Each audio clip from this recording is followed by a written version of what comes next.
En el corazón helado de la posguerra, donde la esperanza era una moneda tan escasa como el pan, el Ara tomó la única decisión que le quedaba. El hambre, una bestia paciente y cruel, se había instalado en el vientre de sus hijos, y el eco de sus estómagos vacíos era un tormento más agudo que el cierzo que azotaba su miserable choza. La sociedad le había dado la espalda, los rostros de sus vecinos se habían convertido en máscaras de una piedad inútil. Solo quedaba un camino, la masía del Valle de las Sombras, la herencia de su difunto esposo, una propiedad que todos consideraban una tumba de piedra y malos presagios. Aquel lugar era una cicatriz en el paisaje y en la memoria del pueblo. Los ancianos contaban historias en susurros junto al fuego, relatos de almas en pena y de una desgracia que se adhería a sus muros como la hiedra. Decían que el viento que descendía por el valle no era aire, sino el lamento de los que allí habían perecido, y que la tierra misma había rechazado la vida, volviéndose estéril y gris. Ir allí no era buscar un refugio, era aceptar un pacto con el olvido, una rendición ante las fuerzas que ya le habían arrebatado a su marido en esas mismas montañas. El Ara sentía el frío no solo en la piel, sino en el alma, un frío que se había instalado el día que don Ricardo Montoya, el cacique local, se presentó ante ella con su impecable traje de paño y su lujoso automóvil negro para comunicarle, con una condolencia que olía a triunfo, la muerte de Mateo. Ahora cada paso hacia la masía era un paso hacia el epicentro de su dolor. Era volver a caminar sobre el recuerdo de su risa, del calor de sus manos y enfrentarse al silencio sepulcral que había ocupado su lugar. El luto era un manto pesado que amenazaba con ahogarla. Pero entonces miraba los ojos de Tomás, tan serios para sus 10 años, y la pequeña mano de Lucía aferrada a su falda, y la determinación ardía sobre las cenizas de su pena. Eran ellos, su carne y su sangre, el único tesoro que le quedaba en un mundo que la había despojado de todo. Por ellos respiraba, por ellos luchaba contra las lágrimas en la soledad de la noche y por ellos caminaría descalza sobre el mismo infierno si fuera necesario. Su amor era un faro terco y solitario en medio de la más oscura de las tempestades. La partida fue un acto silencioso, casi fantasmal.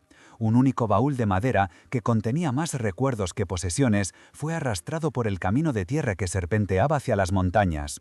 Nadie salió a despedirlos, solo las cortinas se movían discretamente, ojos que juzgaban su locura, su desesperación. El Ara no les guardaba rencor, el miedo era una enfermedad contagiosa en aquellos tiempos, y la miseria de uno era una amenaza para la frágil paz de los demás. El viento era su única compañía, un aullido constante que parecía empujarlos hacia su destino. Al llegar, la masía se alzó ante ellos como el esqueleto de un gigante olvidado. Las piedras, oscurecidas por la humedad y el liquen, parecían absorber la escasa luz de la tarde. El olor a mojo, a madera podrida y a tierra mojada era tan denso que casi se podía masticar. La puerta de roble se quejó con un gemido agónico al ser empujada, revelando una oscuridad que parecía tener vida propia, un vacío expectante que había esperado su llegada durante demasiado tiempo. El frío que emanaba del interior era distinto, más antiguo y penetrante. El Ara dio un paso al frente, cruzando el umbral hacia lo desconocido, mientras sus hijos se apretaban contra ella. En ese instante una certeza extraña la invadió, una sensación que no era de miedo, sino de un propósito ineludible, como si cada sufrimiento la hubiera estado guiando hasta ese preciso momento, hasta ese lugar olvidado por todos. Poco sabía ella que el verdadero secreto de aquel lugar no eran los fantasmas que susurraban en el viento, sino algo que cambiaría para siempre el destino de su familia.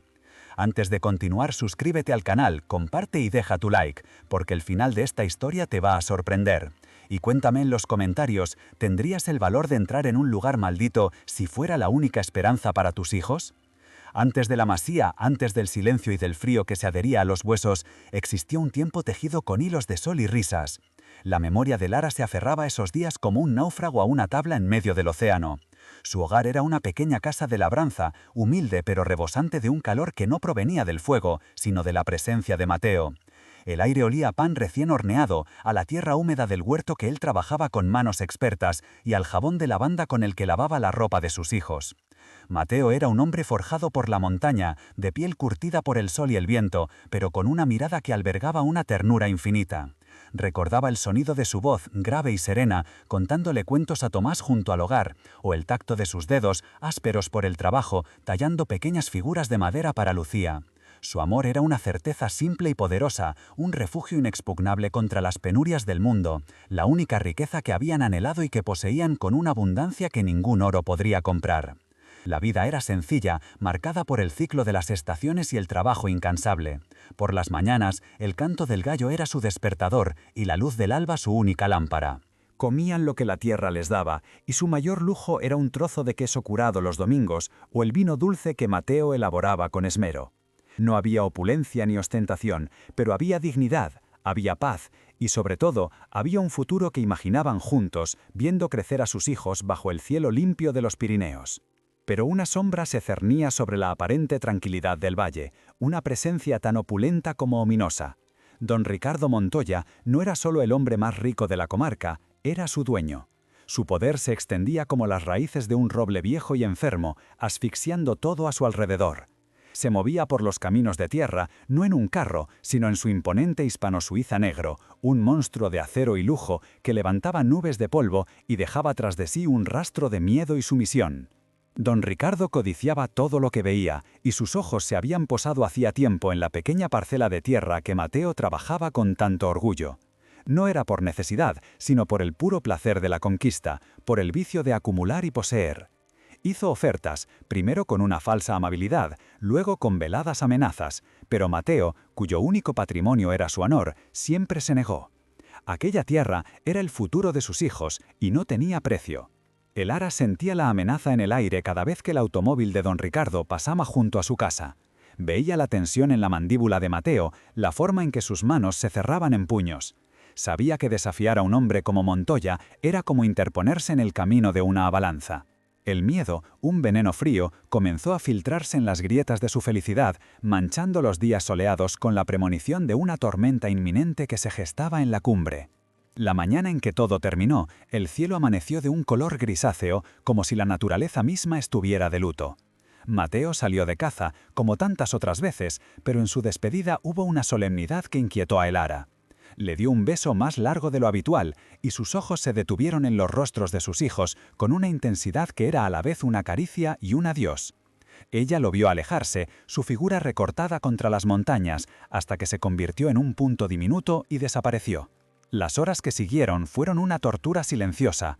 El Ara intentó ocuparse de sus quehaceres, pero cada sonido la sobresaltaba, el crujido de la madera, el aullido del cierzo que empezaba a soplar con fuerza. El guiso en el fuego se enfrió y la noche descendió sobre la casa como un sudario. El miedo ya no era una sospecha, sino una certeza helada que le oprimía el pecho, un nudo en la garganta que le impedía respirar. Mateo nunca se retrasaba tanto. La llegada del hispano-suiza en mitad de la noche fue como el presagio de la muerte. Los faros del coche rasgaron la oscuridad, iluminando cruelmente la fachada de su humilde hogar. De él descendió don Ricardo, no con el rostro compungido de quien trae malas noticias, sino con la máscara de una estudiada solemnidad que apenas ocultaba el brillo triunfal de sus ojos. A su lado, el jefe de la Guardia Civil, con la mirada baja, como avergonzado de su propio papel en aquella farsa. Las palabras de don Ricardo cayeron sobre el Ara como las paletadas de tierra sobre un ataúd. Un terrible accidente, dijo, su voz resonando con una falsa pesadumbre, resbaló cerca de un barranco. Lo siento mucho, el Ara. Pero en sus ojos no había pena, solo la fría satisfacción del depredador que ha abatido a su presa. Ella no lloró, no gritó. Un vacío inmenso y gélido se abrió en su interior, tragándose todo el dolor y dejando solo una incredulidad anestesiante. El mundo de el Ara se derrumbó en ese instante. El calor de su hogar se extinguió, reemplazado por un frío que emanaba de su propio corazón roto. Miró a sus hijos, a Tomás, que la observaba con los ojos muy abiertos, comprendiendo sin entender, y a la pequeña Lucía, que dormitaba ajena a la tragedia. En ese momento supo que su vida, tal y como la conocía, había terminado para siempre. La viudez era ahora su única identidad. Pero la crueldad de don Ricardo no había hecho más que empezar. Apenas unos días después del modesto entierro, cuando el dolor era una herida abierta y sangrante, él regresó.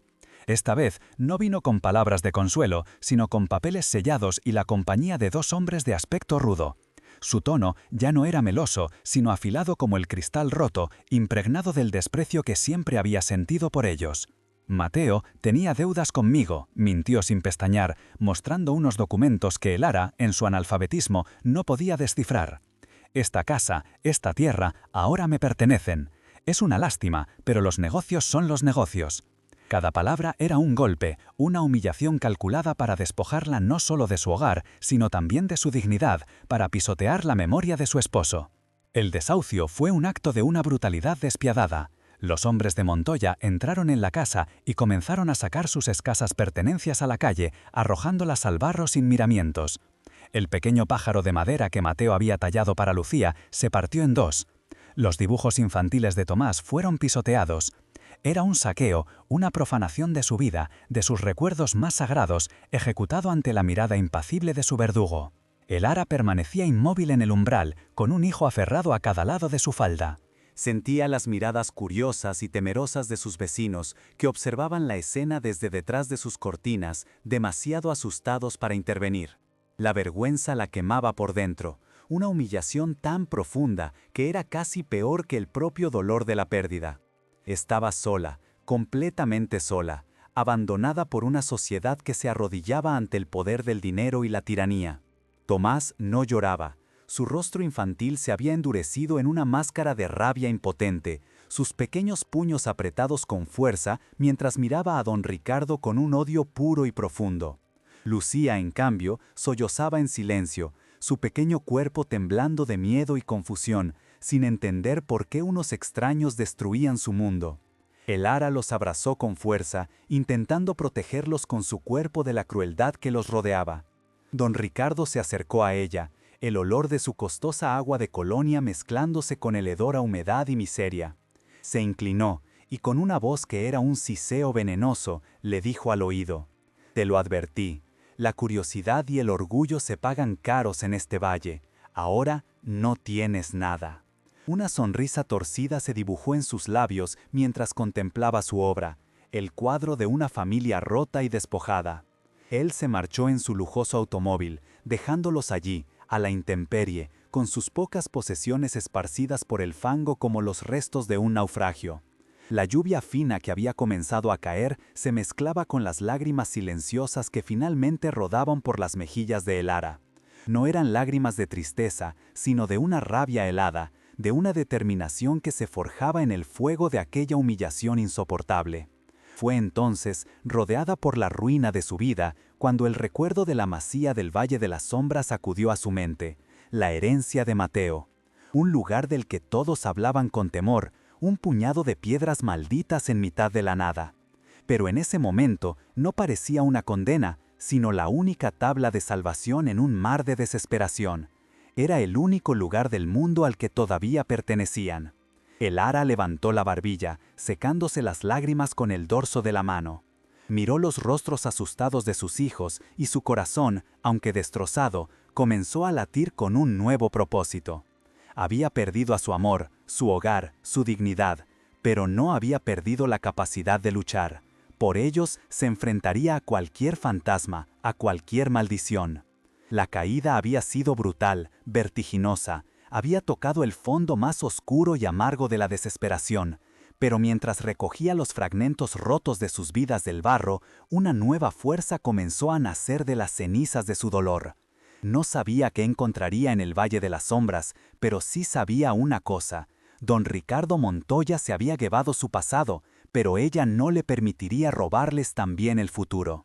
Aquella injusticia sería el combustible de su resistencia. Los días que siguieron a la expulsión se desdibujaron en una pesadilla de frío y hambre. La noche los encontró acurrucados junto a los restos de su vida, expuestos al relente que descendía de las montañas como un sudario húmedo. El ara envolvió a sus hijos con su propio mantón, un escudo inútil contra un frío que no solo calaba los huesos, sino que parecía congelar el alma. El barro se pegaba a sus ropas y a su piel, y el olor de la tierra mojada se convirtió en el perfume constante de su desdicha. Buscaron refugio en los márgenes de la sociedad que los había repudiado. La primera noche la pasaron en el esqueleto de un pajar abandonado, cuyo techo agujerado dejaba pasar la luz burlona de las estrellas y las gotas heladas de la llovizna. Tomás, con una madurez impropia de su edad, no se quejaba, pero sus ojos oscuros reflejaban el miedo y la rabia que ardían en su interior. Lucía temblaba en los brazos de su madre, su respiración entrecortada por un llanto silencioso que partía el corazón de el ara en 1000 pedazos. Cuando el alba tiñó de un gris desolador el horizonte, volvieron sobre sus pasos hacia el pueblo, no como vecinos, sino como espectros. El ara caminaba con la cabeza alta, aunque cada fibra de su ser gritaba de humillación. Las puertas que antes se abrían para ofrecer un café caliente, ahora se cerraban a su paso con un chasquido seco y definitivo. Las ventanas se cubrían con visillos, y las miradas que lograba cruzar estaban llenas de una lástima temerosa, la piedad de quienes se saben a salvo y no quieren contagiarse de la desgracia ajena. El hambre se convirtió en un animal vivo dentro de ellos, una bestia que mordía sus entrañas sin piedad. El ara intentó pedir trabajo, un trozo de pan, algo de leche para Lucía. Pero el nombre de Montoya era un sello que la marcaba como a una apestada. Nadie se atrevía a ayudar a la viuda del hombre que había osado desafiar al cacique. La caridad era un lujo que pocos podían permitirse, y el miedo era una moneda de cambio mucho más poderosa que la compasión. Una tarde, una anciana a la que el ara apenas conocía se le acercó a hurtadillas en un callejón. Sin mirarla a los ojos, le puso en la mano un mendrugo de pan duro y un trozo de queso, susurrando palabras de disculpas antes de desaparecer como una sombra. El ara sintió el ardor de las lágrimas en los ojos, pero se las tragó. Agradeció aquel gesto con un nudo en la garganta y partió el alimento en 3 trozos, dando la mayor parte a sus hijos y masticando el suyo lentamente, saboreando el gusto amargo de la vergüenza. Los días se convirtieron en una semana, y la desesperación comenzó a erosionar la entereza de Lara. La tos de Lucía se había vuelto más profunda, y sus mejillas, antes sonrosadas, tenían ahora una palidez cerúlea. Tomás ya no hablaba, se limitaba a observar el mundo con una mirada vieja y resentida, la mirada de quien ha perdido la inocencia de golpe. El ara se sentía naufragar en un océano de impotencia. Cada amanecer era un nuevo recordatorio de su fracaso, de su incapacidad para proteger lo que más amaba. Fue en su punto más bajo, acurrucada contra la pared de una taberna para robar algo del calor que emanaba de su interior, cuando escuchó la conversación que cambiaría su destino. 2 viejos campesinos, con las voces enronquecidas por el vino barato y el tabaco, hablaban en susurros. Mencionaron el Valle de las Sombras y la vieja masía de los abuelos de Mateo. Un lugar olvidado, carcomido por el tiempo y las leyendas, una propiedad que nadie en su sano juicio reclamaría jamás. Hablaban de ella como si fuera una tumba. Contaban que las almas de una familia que pereció allí décadas atrás todavía vagaban por sus estancias y que su lamento se unía al silbido del cierzo en las noches de invierno. Decían que la tierra se había vuelto estéril por la pena, incapaz de dar fruto, y que una desgracia perenne se aferraba a sus piedras. Era un lugar tan maldito que ni siquiera la codicia de don Ricardo Montoya se había atrevido a tocarlo. Para los hombres, aquellas palabras eran un cuento de miedo para ahuyentar el aburrimiento. Para el ara, fueron como un faro en la más densa de las oscuridades, una masía, un techo, un lugar que por derecho le pertenecía. El miedo a los fantasmas y a las almas en pena era una abstracción, una sombra intangible frente al terror real y presente de ver a sus hijos consumirse por el frío y la inanición en una cuneta. La maldición de unos era la única esperanza de otros. En ese instante, una nueva fuerza, nacida de las profundidades de su desesperación, la recorrió por completo. Miró los rostros dormidos de sus hijos, tan frágiles bajo la luz pálida de la luna, y tomó una decisión inquebrantable. Se enfrentaría a cualquier espectro, a cualquier leyenda oscura, si eso significaba poder darles un refugio. Su amor era un amuleto más poderoso que cualquier maldición, una hoguera capaz de mantener a raya las sombras más antiguas y aterradoras. Una madre empujada al abismo no elige entre la luz y la oscuridad, sino entre la rendición y el milagro. La historia de El Ara es el testamento de una fortaleza que muchos creen perdida, un eco de coraje en un mundo de silencio. Si su determinación te inspira, acompáñanos en este viaje suscribiéndote a nuestro relato, comparte su lucha para que su voz no se apague, y déjanos sentir tu apoyo, porque el final de este camino es un secreto que merece ser descubierto. A la mañana siguiente, el ara despertó a sus hijos con una suavidad que no habían sentido en días. No había angustia en su voz, sino un propósito firme y sereno. «Tenemos un hogar», les dijo. Y aunque sus palabras sonaban a locura en aquel desolado amanecer, Tomás y Lucía vieron en los ojos de su madre una chispa de la antigua determinación, una promesa de que la lucha no había terminado. recogieron sus escasas pertenencias, el baúl que era el ancla de sus recuerdos y la manta que era su único abrigo. Sin mirar atrás, le dieron la espalda al pueblo que los había sentenciado al olvido y comenzaron a caminar hacia las montañas, hacia la silueta amenazante del Valle de las Sombras. Ya no vagaban sin rumbo, ahora seguían el rastro de una última y desesperada esperanza. El camino era largo y empinado, y el viento soplaba en su contra, como si la propia montaña quisiera disuadirlos de su empeño.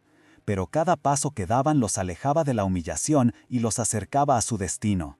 El Ara no sabía qué encontraría tras los muros de aquella masía abandonada, si fantasmas o simplemente ruina y soledad. Sin embargo, una certeza se abrió paso en su corazón herido. Quizás la verdadera maldición no residía en las piedras de una casa olvidada, sino en la indiferencia y la crueldad de los hombres. Y tal vez, solo tal vez, en el lugar más oscuro y temido por todos, su pequeña familia podía encontrar por fin la manera de volver a encender una luz. La masía se erigió ante ellos no como una promesa de refugio, sino como una sentencia de piedra. El esqueleto de un gigante olvidado, con las cuencas vacías de sus ventanas observándolos con una indiferencia milenaria. El cierzo descendía por el valle con un aullido lastimero, arrastrando consigo el olor a tierra mojada, a moho ancestral y a la soledad de las cosas que han sido abandonadas por la memoria de los hombres. El frío era una presencia física, una garra invisible que se aferraba a sus ropas raídas y les robaba el poco calor que aún conservaban. El Ara se detuvo en el umbral de ruido, con Lucía escondida tras su falda, y Tomás a su lado, con la mandíbula apretada en un gesto de desafío que imitaba al de su padre. El silencio que emanaba del interior era más denso y opresivo que cualquier grito. No era un silencio de paz, sino de expectación, como si la casa contuviera la respiración, esperando a que se atrevieran a profanar su largo letargo. Cada piedra oscura, cubierta de un líquen verdoso y húmedo, parecía susurrar historias de desdicha. Empujaron la puerta de roble macizo, que se quejó con un gemido agónico, como el de un animal moribundo. Una ráfaga de aire helado y viciado los golpeó, cargado con el polvo de décadas. La oscuridad del interior era casi total, un velo negro que apenas era rasgado por la luz grisácea del exterior. El Ara sintió el miedo reptar por su espina dorsal, un terror primitivo a lo desconocido. Pero la pequeña mano temblorosa de su hija en la suya fue el ancla que la mantuvo firme. Los primeros días fueron un descenso a un infierno de trabajo y agotamiento. No había descanso del amanecer al anochecer, solo una lucha incesante contra la mugre y el abandono. El Ara, con las manos agrietadas y sangrantes, arrancaba telarañas tan gruesas como sudarios, barría capas de polvo que se levantaban como fantasmas ahogándola, y fregaba suelos de madera que parecían haber absorbido toda la tristeza del mundo. El agua que acarreaban del pozo era tan fría que les quemaba la piel. Tomás, con una seriedad que le había robado la infancia, ayudaba acarreando leña podrida y tratando de tapar las grietas de las paredes con barro y paja, una tarea inútil contra el viento incesante que se colaba con su silbido burlón. Lucía, demasiado pequeña para las tareas pesadas, se acurrucaba en un rincón, envuelta en una manta, luchando contra una tos que resonaba en el silencio de la casa como un mal presagio. Cada golpe de tos era una puñalada en el corazón de el Ara. Comían lo poco que habían logrado traer, un caldo aguado de hierbas silvestres y algún trozo de pan duro que racionaban con esmero. El hambre era un dolor sordo y constante en el estómago, un recordatorio perpetuo de su fragilidad.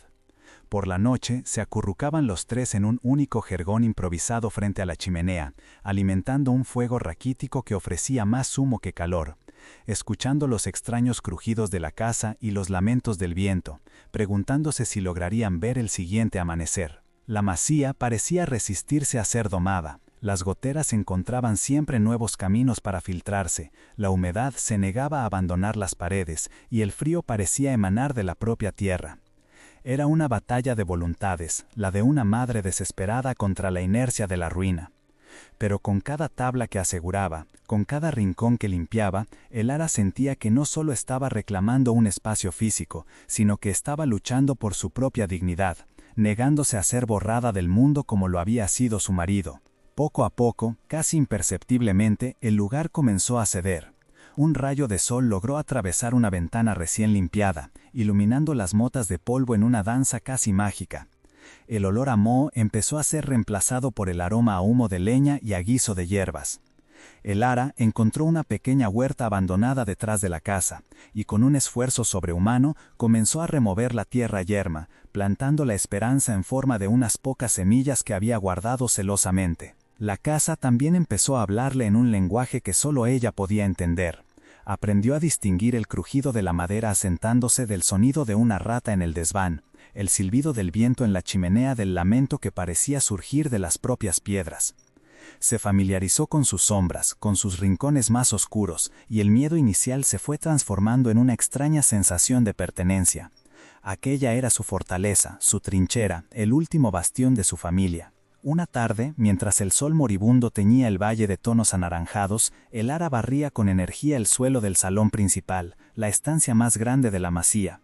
Sus movimientos eran mecánicos, una rutina para mantener a raya los pensamientos oscuros. La escoba de ramas rozaba las viejas tablas de madera con un sonido rítmico y familiar, hasta que de repente algo rompió la cadencia. Un sonido distinto, sordo y hueco, resonó bajo sus pies. Se detuvo en seco, con el corazón martillándole en el pecho. Volvió a pasar la escoba por el mismo lugar, y el eco se repitió, inconfundible. No era el crujido sólido de la madera vieja sobre las vigas, era el sonido de un vacío, de un secreto oculto bajo la superficie. Se arrodilló, el frío del suelo traspasando la tela de su falda, y sus dedos recorrieron la superficie rugosa de las tablas, buscando la fuente de aquella anomalía. Un escalofrío que no era de frío la recorrió por completo. Aquello no era una casualidad, estaba hecho a propósito. Esa noche el sueño le fue esquivo. Mientras sus hijos dormían, ajenos a la tensión que se había apoderado de su madre, ella permanecía sentada frente al fuego, mirando las llamas danzar y pensando en la tabla del suelo. El viento aullaba fuera con una ferocidad inusitada, y en cada ráfaga le parecía oír susurros, ecos de un pasado que se negaba a permanecer enterrado. La intuición, esa voz silenciosa que tantas veces había ignorado, le gritaba que debía saber qué se ocultaba allí abajo. El miedo y la curiosidad libraban una batalla en su interior. ¿Y si era mejor no remover el pasado? ¿Y si al abrir aquella puerta desataba la desgracia de la que hablaban las leyendas? Pero entonces pensó en don Ricardo, en su sonrisa triunfal, en la muerte inexplicable de Mateo. Comprendió que el verdadero peligro no eran los fantasmas, sino los secretos de los vivos. Su marido había vivido en aquella casa, había caminado sobre esas tablas. Quizás le había dejado un mensaje. Cuando la luna estaba en su punto más alto, arrojando una luz espectral a través de la ventana, tomó su decisión. Con el sigilo de un animal salvaje, se levantó y cogió un viejo cuchillo de la cocina, su hoja mellada pero su punta aún afilada. Se acercó al lugar, el candil en su otra mano proyectando sombras temblorosas que bailaban en las paredes como espectros. El corazón le latía con una fuerza que amenazaba con romperle las costillas. Se arrodilló de nuevo, la luz del candil revelando cada grieta y astilla de la madera. Introdujo la punta del cuchillo en la pequeña muesca y, con un esfuerzo contenido para no hacer ruido, hizo palanca. La madera, reseca por el paso de un siglo, se resistió al principio, pero luego cedió con un gemido largo y lastimero que resonó en el silencio sepulcral de la noche. El ara contuvo la respiración, esperando que el sonido no despertara a los niños. Una vez que la tabla se levantó lo suficiente, la agarró con ambas manos y tiró de ella. El olor que ascendió de la oscuridad no era el de la podredumbre o el encierro que esperaba. Era una extraña mezcla de tierra húmeda, de tiempo estancado y algo más, un aroma floral casi imperceptible, como el fantasma de un perfume de mujer que se hubiera desvanecido hacía mucho tiempo. Era el olor de una vida interrumpida. Asomó el candil al agujero. No había un sótano ni un pasadizo, sino un pequeño compartimento secreto, cuidadosamente revestido de madera para protegerlo de la humedad. Apenas era lo bastante grande como para que una persona pudiera acurrucarse en él. Y dentro, en el centro de aquel pequeño nido oculto, descansaba un objeto envuelto en un trozo de tela de arpillera áspera. Algo que alguien había escondido con la esperanza de que nunca fuera encontrado, o quizás de que solo lo encontrara la persona adecuada. Con las manos temblorosas, alargó el brazo y cogió el bulto. Pesaba más de lo que parecía. Lo depositó con sumo cuidado sobre el suelo, junto a la luz parpadeante del candil. Se tomó un instante, cerrando los ojos, como si estuviera preparándose para cruzar un umbral del que no podría regresar. Luego, con los dedos entumecidos por el frío y la emoción, deshizo el nudo de la tela. Dentro, a salvo del paso del tiempo, había un pequeño cofre de madera de nogal, sin adornos, pero de una factura exquisita. No estaba cerrado con llave ni con cerrojo alguno. Parecía que su protección no residía en la fuerza, sino en el secreto de su ubicación. El ara posó la mano sobre la tapa, sintiendo la madera lisa y fría bajo sus dedos. Era como tocar el pasado, un pasado que estaba a punto de revelársele. Con el aliento contenido, levantó la tapa del cofre. Sus ojos, acostumbrados a la penumbra, tardaron un segundo en enfocar el contenido. No había monedas de oro ni joyas que brillaran con la promesa de una riqueza súbita. El tesoro que allí se ocultaba era de una naturaleza muy distinta, infinitamente más valiosa y peligrosa. Era un tesoro hecho de recuerdos, de secretos y de una valentía olvidada. En el interior, cuidadosamente dispuestos, había 3 objetos. Un diario forrado en cuero oscuro, su superficie gastada por el roce de unas manos que lo habían leído una y otra vez. Junto a él, un pequeño pájaro, de madera, tallado con un detalle tan exquisito que parecía a punto de alzar el vuelo. Y debajo de ambos, una única fotografía, descolorida por el tiempo, en la que una mujer joven, de sonrisa triste y mirada desafiante, la observaba desde el otro lado de los años. El ara cogió la fotografía. No reconoció a la mujer, pero su rostro le transmitió una sensación de familiaridad, como si su espíritu habitara en las paredes de aquella casa. Su mirada no era la de una víctima, sino la de una luchadora. Luego tomó el pájaro de madera. La talla era idéntica a las que hacía Mateo. El mismo trazo, la misma paciencia, el corazón le dio un vuelco. Aquel era el trabajo de su marido.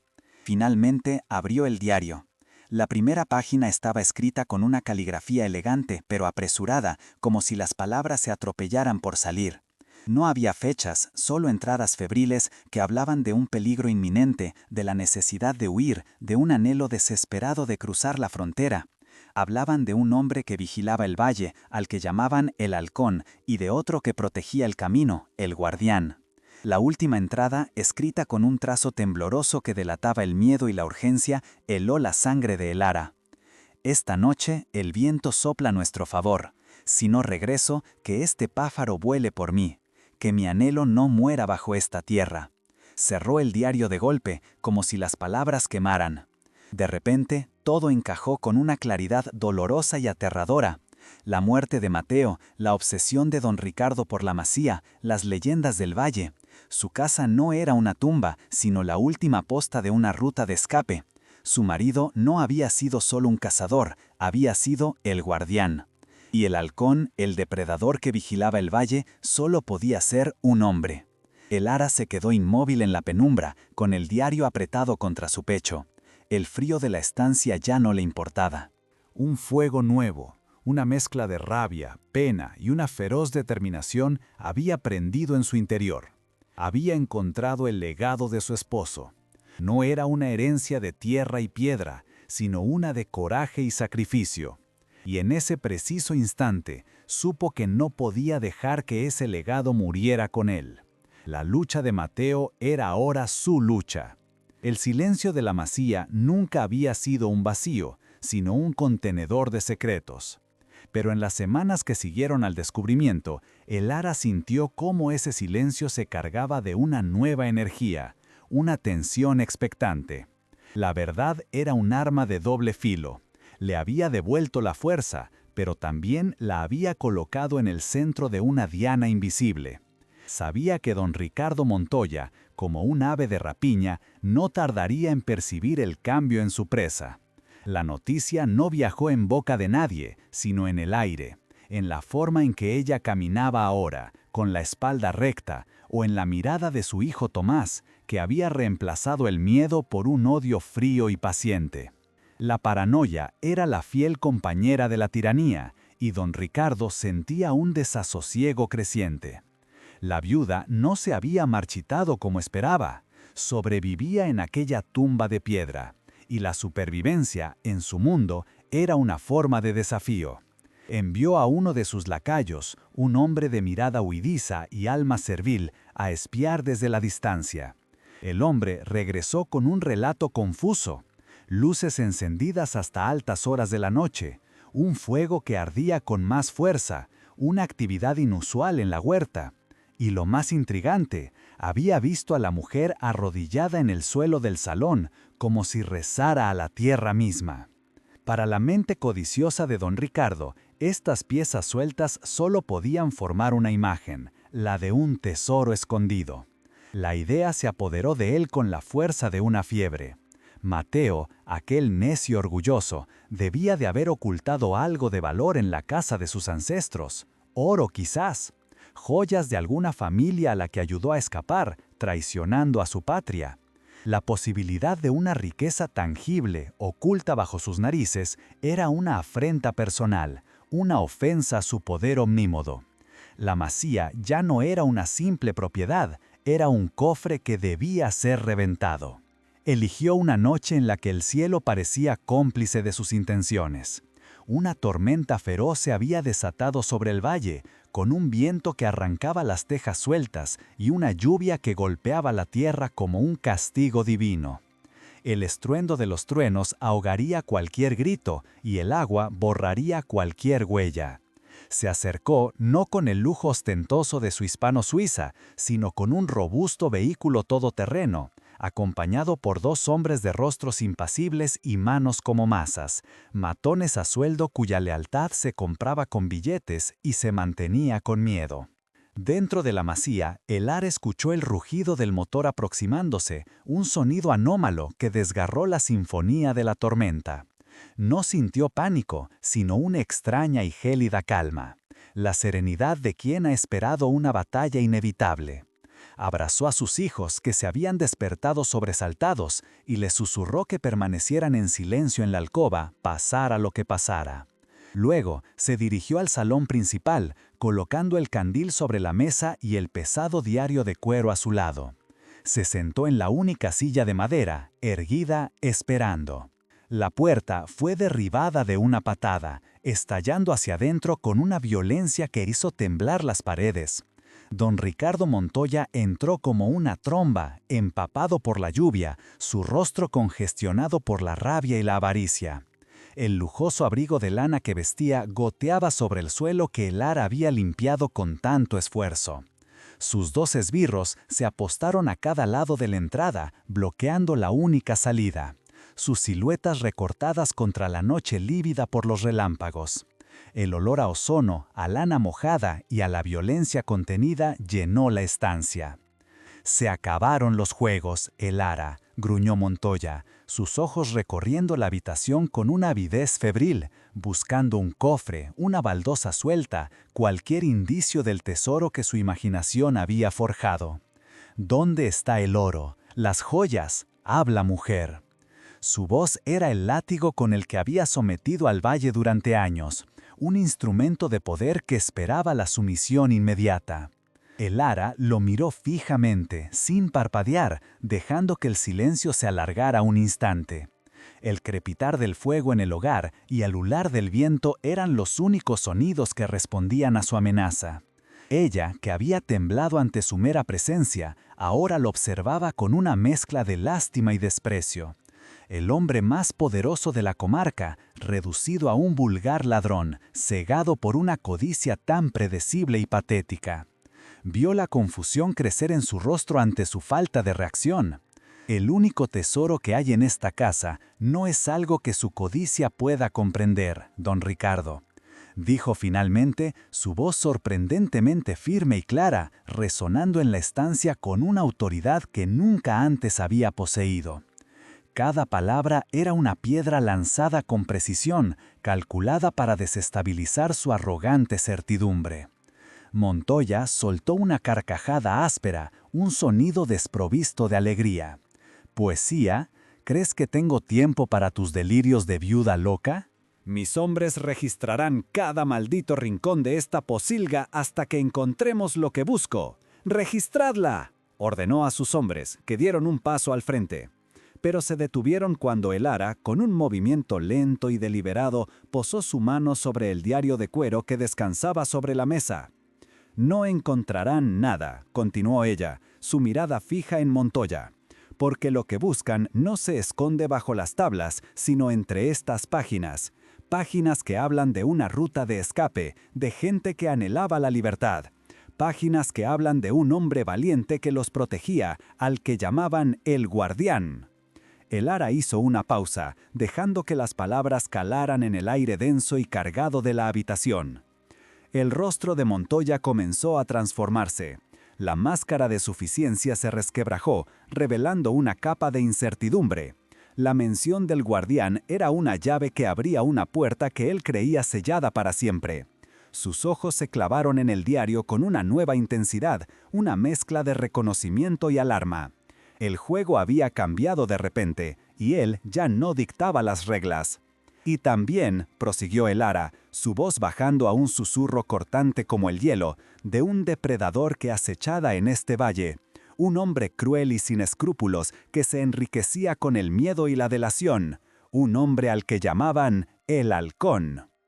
Al pronunciar aquella última palabra, la transformación de don Ricardo fue completa.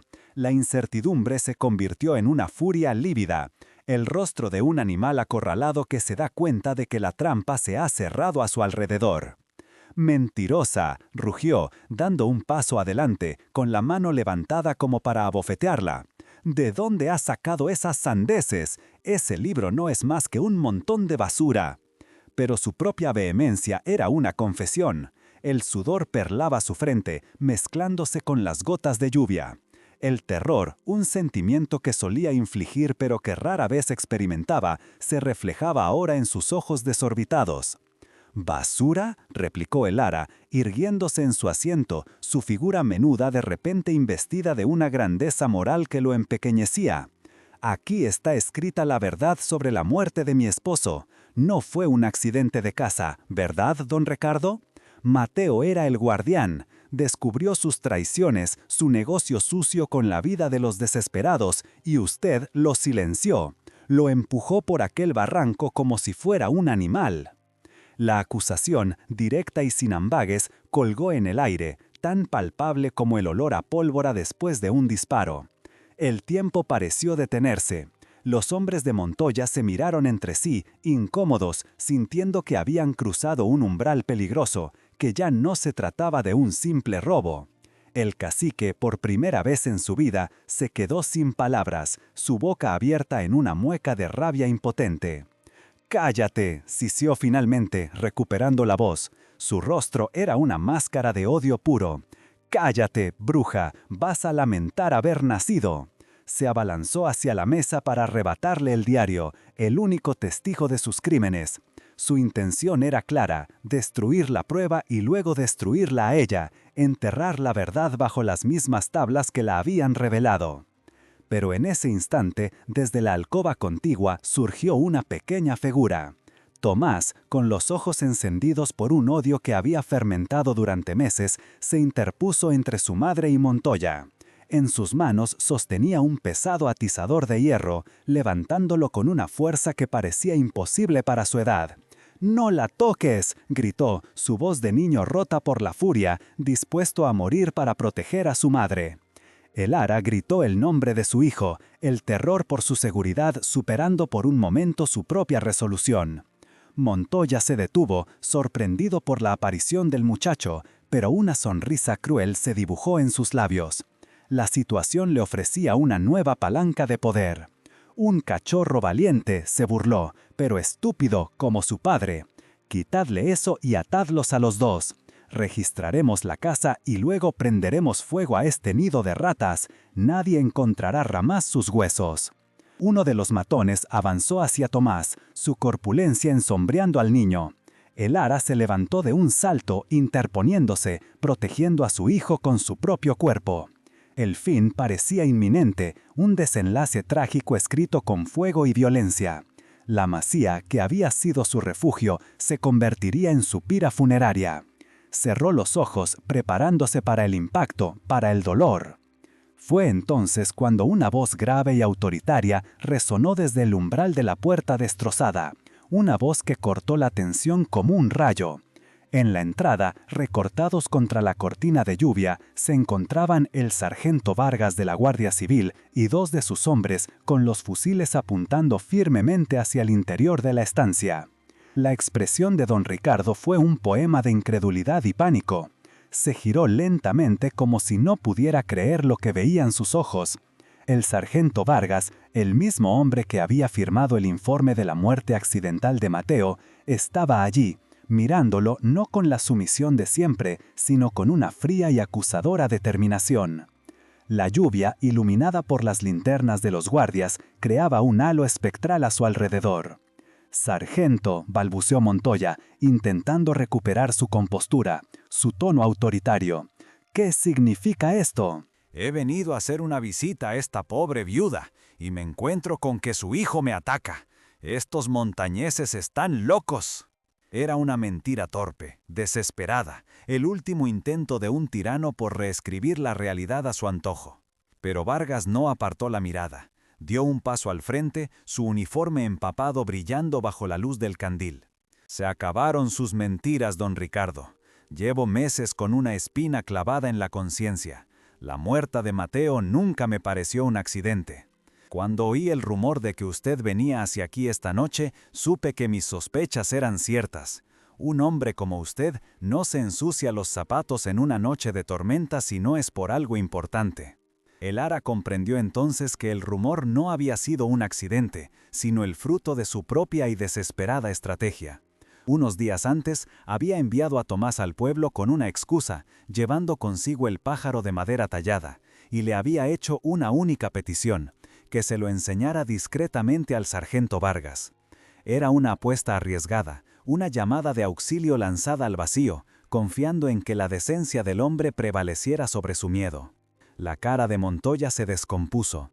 Vio el pájaro de madera en la mano del sargento, la misma talla que él había visto en manos de otros que habían desaparecido cerca de la frontera. Estaba atrapado. Sus hombres, al ver los fusiles de la Guardia Civil, levantaron lentamente las manos, abandonando a su patrón a su suerte. Su lealtad, comprada con dinero, se evaporaba ante la amenaza de la cárcel. «Este diario», dijo el Ara, su voz ahora tranquila, «contiene los nombres, las rutas y las cantidades que usted cobraba por mirar hacia otro lado, o peor aún, por entregar a quienes no podían pagar su precio. Es la crónica de su traición y su avaricia».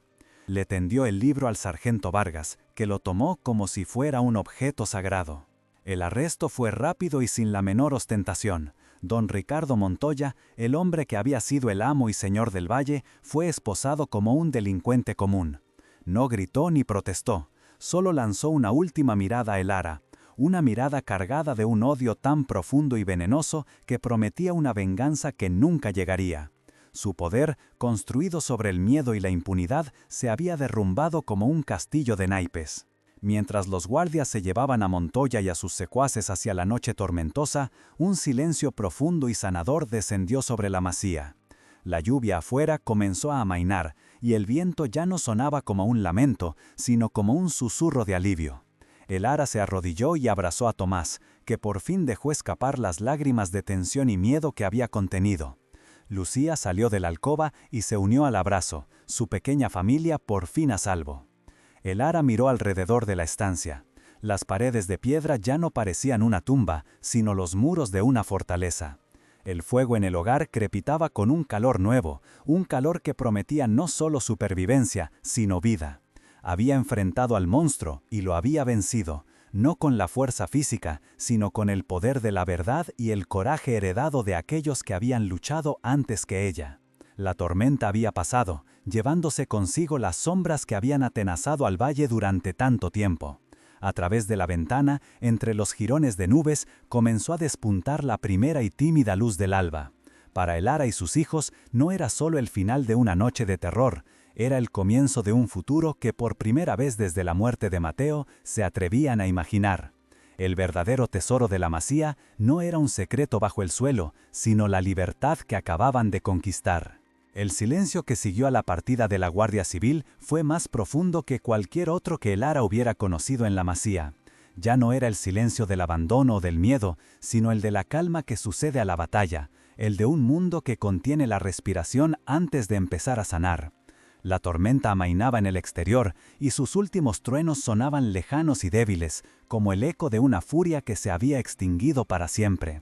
El aire en la estancia olía a lluvia limpia, a tierra mojada y a la inconfundible fragancia de la justicia. La caída de don Ricardo Montoya no fue un estruendo, sino una implosión silenciosa. Su poder, edificado sobre los fiseros frágiles del miedo y la impunidad, se desmoronó en el instante en que fue despojado de su aura de intocable. Al ser conducido a través del pueblo, enlodado y esposado bajo la luz gris del amanecer, las cortinas que antes se cerraban a su paso ahora se abrían de par en par. Los rostros de los aldeanos no mostraban júbilo, sino una sombra solemne, la mirada de quien ve caer a un dios falso y descubre que siempre estuvo de barro. Su derrota fue la comidilla del valle durante meses. Despojado de sus tierras, que habían sido adquiridas mediante la usura y la extorsión, y con su nombre manchado por la traición, don Ricardo se marchitó en una celda anónima, olvidado por el mismo mundo que había tiranizado. Su lujoso Hispanosuda acabó oxidándose en un depósito municipal, un patético monumento a una opulencia que se había evaporado como el rocío de la mañana.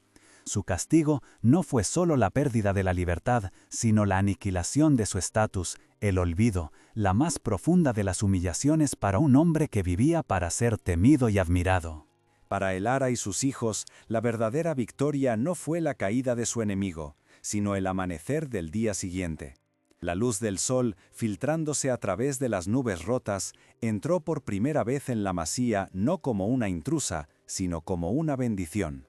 Iluminó la estancia, revelando no la mugre y la ruina, sino la fortaleza de unos muros que los habían protegido.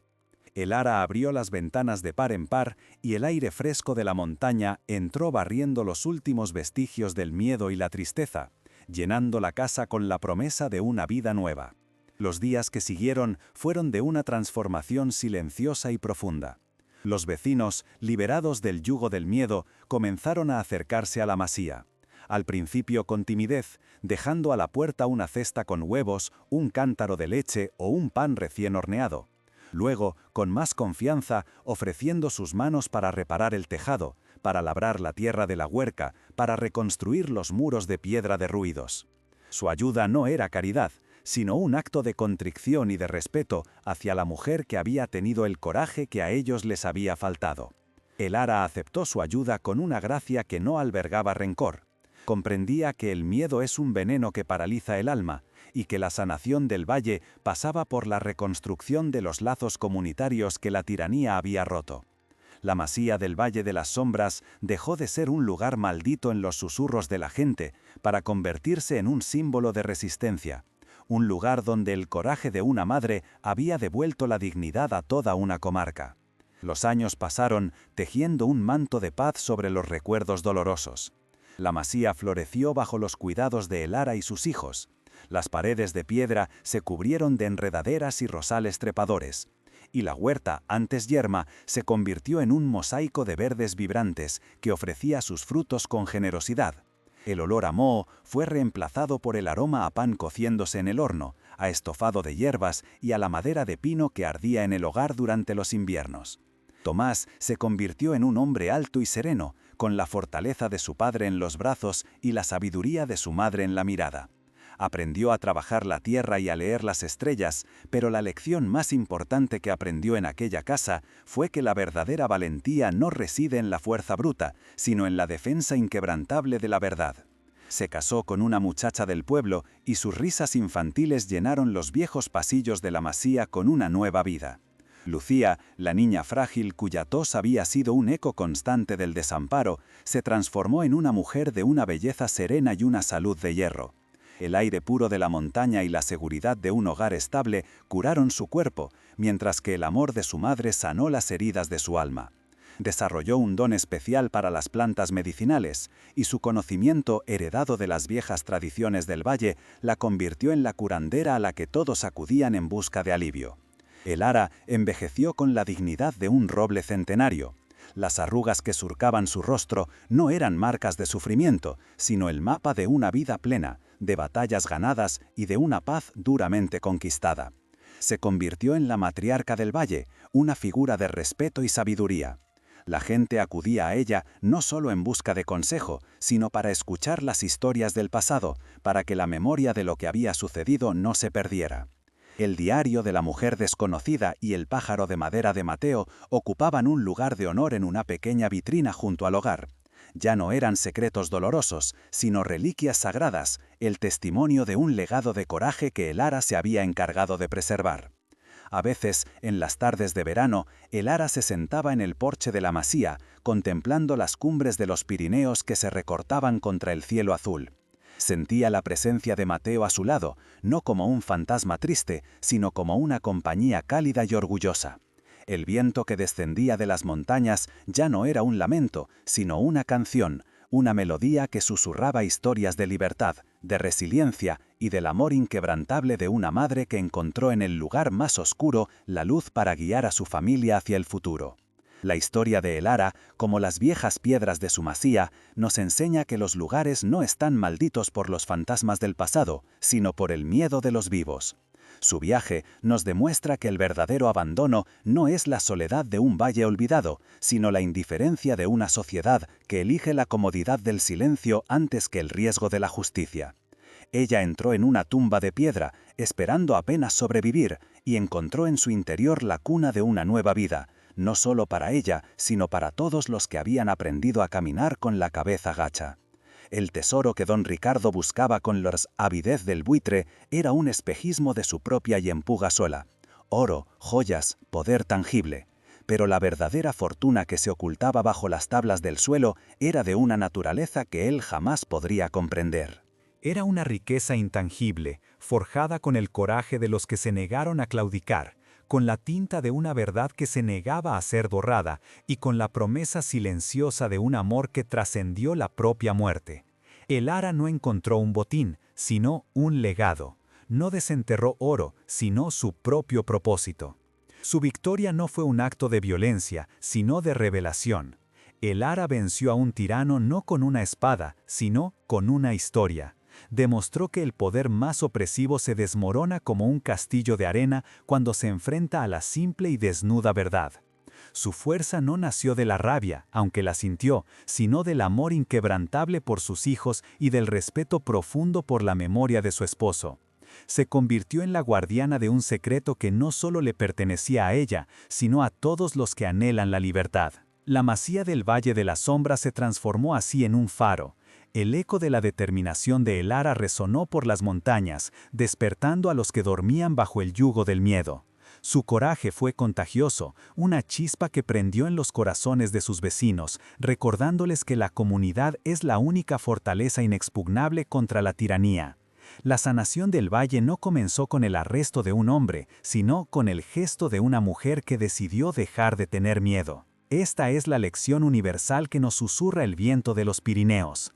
La herencia más valiosa que podemos recibir no se mide en hectáreas ni en monedas de oro. Es la historia de quienes nos precedieron, las batallas que libraron en silencio, los principios por los que vivieron y murieron. Somos los custodios de esa memoria y es nuestra responsabilidad honrarla, no permitiendo que el miedo escriba el capítulo final de nuestra propia historia. Cada uno de nosotros tiene su propio Valle de las Sombras, ese lugar oscuro y temido al que la vida nos empuja cuando parece que todo está perdido. Puede ser una pérdida, una injusticia, un fracaso. Y es precisamente allí, en el epicentro de nuestro dolor, donde a menudo se esconde la llave de nuestra liberación, la fuerza que no sabíamos que poseíamos, el tesoro de nuestra propia inquebrantable resiliencia. La verdadera riqueza, la única que nadie puede arrebatarnos, no se encuentra en la ostentación ni en el lujo que deslumbra a los necios. Reside en la dignidad de una vida vivida con honor, en el calor de un hogar construido sobre cimientos de amor y sacrificio, y en el conocimiento de que hemos sido fieles a la verdad, incluso cuando el mundo entero nos daba la espalda. Esa es la fortuna que El Ara conquistó, un tesoro que brillará mucho después de que el último recuerdo de su enemigo se haya convertido en polvo. Si esta historia ha tocado tu corazón, te invito a que te suscribas a nuestro canal, a que compartas este relato para que la voz de los valientes nunca se apague y a que nos dejes tu apoyo, porque cada gesto nos impulsa a seguir buscando estas joyas ocultas en el baúl del tiempo. Queremos que esta comunidad sea un refugio para las historias que merecen ser contadas, un lugar donde la inspiración y la esperanza se encuentren. Y ahora te toca a ti. Cuéntanos en los comentarios qué lección te llevas de este viaje, qué significa para ti la verdadera fortaleza, cuál es ese tesoro intangible por el que estarías dispuesto a luchar contra todas las adversidades. Cada experiencia es una luz en el camino y nos enriquece a todos conocer las batallas y las victorias de quienes nos acompañan. Queremos leer tu historia.